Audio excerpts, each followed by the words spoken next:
রচনাকে ভোটে হারানোর চ্যালেঞ্জ অসিতে দম থাকলে চুচুড়ায় নির্দল ভোটে দাঁড়ান। সরাসরি চ্যালেঞ্জ বিদায়ী বিধায়কের। আমার সঙ্গে রয়েছে আমার প্রতিনিধি সোমনাথ। এর আগেও প্রকাশ্যে একে অপরের বিরুদ্ধে বিস্ফোরক হতে দেখা গিয়েছিল।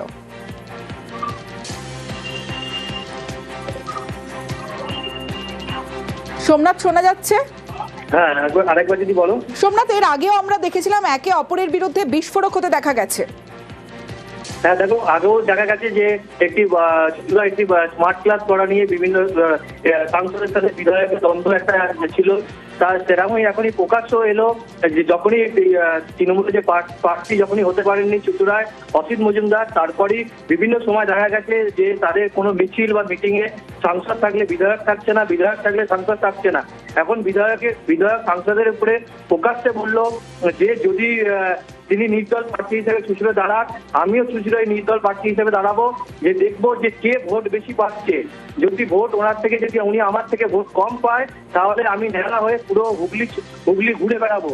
এটা পুরোপুরি চ্যালেঞ্জ ছুড়ে দিল সাংসদের দিকে। এবং দেখা গেছে আজকে একটি দেবাংশু ভট্টাচার্যকে নিয়ে সাংসদ মিছিল করেছে পিপুলপতি মোড় থেকে ঘড়ি মোড় অব্দি।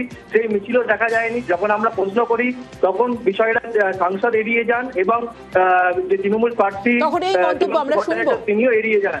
একাধিকবার দেখা গেছে যে বিরোধিতা, যেমন স্মার্ট ক্লাস এবং বিভিন্ন চুচুড়া মাঠের যে গ্রাউন্ড এবং বিভিন্ন সময় দেখা গেছে একাধিকবার দেখা গেছে। এবার বক্তব্য শুনি আজকে।